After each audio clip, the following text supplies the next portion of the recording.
आज हम लोग पटना सचिवालय गोलीकांड को पढ़ेंगे। तो चलिए स्टार्ट करते हैं। देखेंगे 22 मार्च 1942 को ब्रिटिश सरकार के द्वारा क्रिप्स मिशन को भारत भेजा गया था। उद्देश्य था द्वितीय विश्व युद्ध में भारत का समर्थन प्राप्त करना। क्रिप्स मिशन के अध्यक्ष कौन थे? सर स्टैफोर्ड क्रिप्स, जिनके नाम पर इस मिशन का नाम को रखा गया था। इम्पॉर्टेंट पॉइंट में देखेंगे, द्वितीय विश्व युद्ध के प्रारंभ के समय भारत के वायसराय थे लॉर्ड लिनलिथगो, ठीक है, और समाप्ति के समय भारत के वायसराय थे लॉर्ड वेवेल। बहुत इंपॉर्टेंट है और कई एक बार यहाँ से क्वेश्चन पूछा गया है।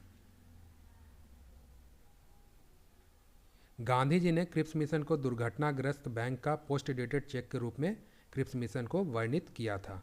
क्रिप्स मिशन की विफलता के बाद ही भारत छोड़ो आंदोलन की शुरुआत होती है महात्मा गांधी जी के नेतृत्व में 9 अगस्त 1942 ईस्वी को। और इसी आंदोलन में गांधी जी ने करो या मरो का नारा दिया था और इसी आंदोलन में क्विट इंडिया और भारत छोड़ो के भी नारे दिए गए थे। भारत छोड़ो आंदोलन, जिसे भारत अगस्त आंदोलन और अगस्त क्रांति के नाम से भी इसे जाना जाता है, जिसका लक्ष्य था ब्रिटिश साम्राज्य को समाप्त करना। भारत छोड़ो आंदोलन को पूरे देश में जोरदार समर्थन मिलता है और बिहार में भी इस आंदोलन के महज 2 दिन के बाद 11 अगस्त 1942 ईस्वी को पटना में सचिवालय गोलीकांड की घटना घटती है, जो पूरे देश को चकित कर देती है। तो वजह क्या थी सचिवालय गोलीकांड की, जो घटना होती है उसकी? तो देखो, भारत छोड़ो आंदोलन जब हुआ था तो इस आंदोलन के शुरुआत के तुरंत बाद ही तमाम बड़े नेताओं की गिरफ्तारी शुरू हो गई थी। अंग्रेजी अधिकारी जो थे, जो ब्रिटिश साम्राज्य थे, पूरी तरीके से इस आंदोलन को विफल करने के प्रयास में थी। तो तमाम बड़े नेताओं की गिरफ्तारी शुरू हो गई। उसी में एक बिहार के प्रख्यात गांधीवादी नेता थे डॉक्टर अनुग्रह नारायण। इन्हें भी पटना में ध्वज फहराने की कोशिश में इन्हें भी गिरफ्तार कर लिया जाता है तथा इन्हें कारावास में डाल दिया जाता है। तो इन तमाम बड़े नेताओं की गिरफ्तारी का प्रतिक्रिया था, जो कि 11 अगस्त 1942 को पटना में अचानक छात्र समूह उग्र हो जाता है। लगभग 6000 की संख्या में छात्र जो थे पटना में एकत्रित होते हैं और वो सचिवालय की ओर बढ़ने लगते हैं और यहाँ पर होता है पटना में सचिवालय गोलीकांड की घटना। अंग्रेजी अधिकारी के नेतृत्व में पहले ही सैन्य टुकड़ी वहाँ पर मोर्चे को संभाल रही थी। जब छात्र सचिवालय की ओर बढ़ रहे थे तो उससे पूर्व ही वहाँ पर एक सैन्य टुकड़ी मोर्चे को संभाल रही थी। जब छात्र वहाँ पहुँचते हैं तो उस वक्त पटना के जो जिला अधिकारी होते हैं मिस्टर W.G. ऑर्चर, उन्होंने छात्रों को समझाने की कोशिश की।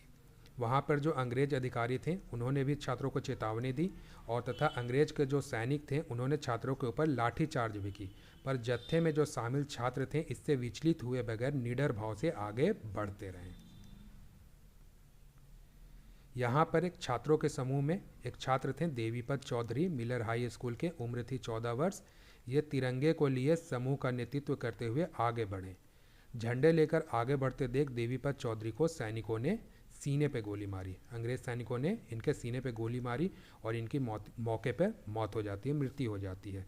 तिरंगा जमीन पर गिरता इससे पूर्व राम गोविंद सिंह, इनकी उम्र थी महज 16 वर्ष,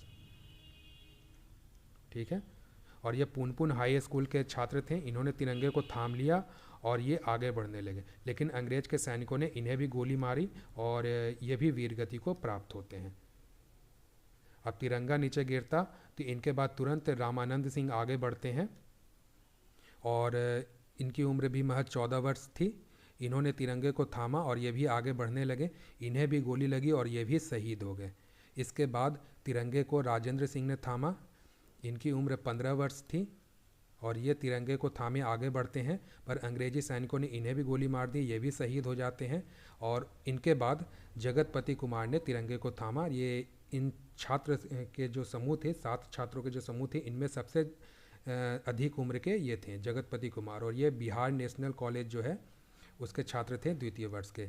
इन्हें कुल 3 गोलियां लगती हैं। पहली गोली अंग्रेजों ने इनके हाथ पर मारी, दूसरी इनके सीने पर लगती है और तीसरी जंघा पे लगती है और ये जख्मी हालात में नीचे गिरते हैं। और उसके बाद सतीश झा ने तिरंगे को थामा और ये भी वीरगति को प्राप्त हुए। सतीश झा आगे बढ़ते हैं, इनकी उम्र 15 वर्ष थी और इन्हें भी गोली लगती है, ये भी शहीद हो जाते हैं। इसके बाद इनके बाद आखिरी में उमाकांत प्रसाद सिन्हा ने तिरंगे को थामा, इन्हें भी गोली लगती है, परंतु ये जख्मी हालात में पटना सचिवालय के गुंबद पर तिरंगा फहराने में सफल हो जाते हैं। अंततः उमाकांत प्रसाद सिन्हा ने तिरंगे को पटना सचिवालय में फहरा दिया। इनकी उम्र 16 वर्ष थी और इन्हें लोग रमन जी के नाम से भी जानते हैं।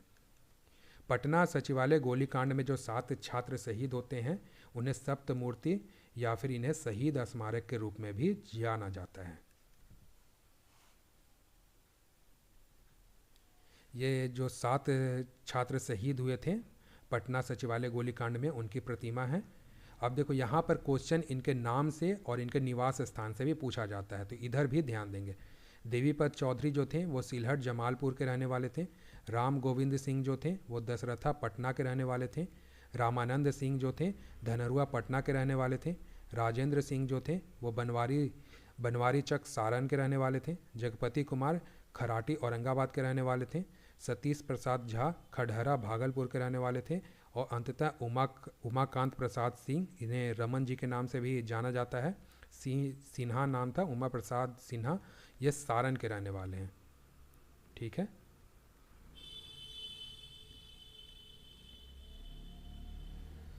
ग्यारह अगस्त 1942 ईस्वी की शाम में इन 7 शहीदों के 100 के साथ पटना में एक जुलूस निकाला गया तथा गंगा नदी के तट पर इन सब शहीदों का दाह संस्कार किया जाता है। ठीक है।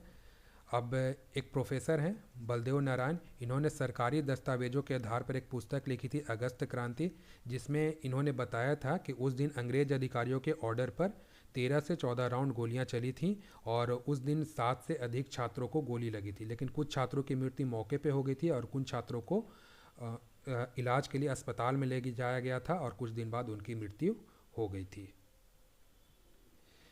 11 अगस्त को 7 शहीदों के संबंध में बिहार के 2 प्रमुख अखबार हैं, सर्चलाइट, द इंडियन नेशन, ये 2 प्रमुख अखबार थे। उसमें एक आर्टिकल छपती है और उसके बाद इस घटना की बहुत ही ज़्यादा आलोचना होती है।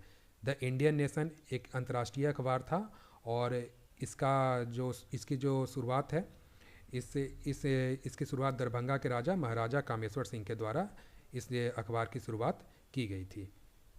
इस गोलीकांड के विरोध में 12 अगस्त 1942 ईस्वी को पटना में पूर्ण हड़ताल रहता है और उसी दिन शाम में कदम कुआं जो कि पटना में है वहाँ पर स्थित कांग्रेस मैदान में एक सभा आयोजित की जाती है और इसकी अध्यक्षता किया गया था जगत नारायण लाल के द्वारा। ठीक है।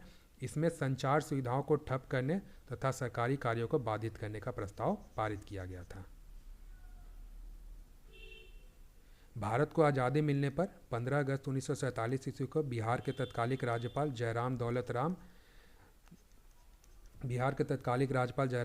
राम ने बिहार के तत्कालिक मुख्यमंत्री डॉक्टर श्री कृष्ण सिंह की उपस्थिति में सब शहीद जो हुए थे उनके शहीद स्मारक की आधारशिला को रखा था। तो याद रखिएगा, पहले राज्यपाल कौन थे बिहार के? जयराम दौलत राम, और मुख्यमंत्री कौन थे? डॉक्टर श्री कृष्ण सिंह। इन्होंने सब शहीदों के स्मारक की आधारशिला रखी थी और जिसके मूर्तिकार कौन थे? देवी प्रसाद राय चौधरी। इन्होंने ही राष्ट्रीय ध्वज के साथ इन शहीदों के कांच की प्रतिमा का निर्माण किया था। कहा जाता है इस प्रतिमा का निर्माण इटली में किया गया था। तो ये इस वीडियो का आखिरी पॉइंट है। आशा करता हूँ कि वीडियो आपको पसंद आया होगा। वीडियो को लाइक शेयर जरूर कीजिएगा और नए व्यूअर हैं तो चैनल को सब्सक्राइब करना नहीं भूलिएगा। चैनल को सब्सक्राइब जरूर कीजिएगा। तो मिलते हैं नेक्स्ट वीडियो में। जय हिंद।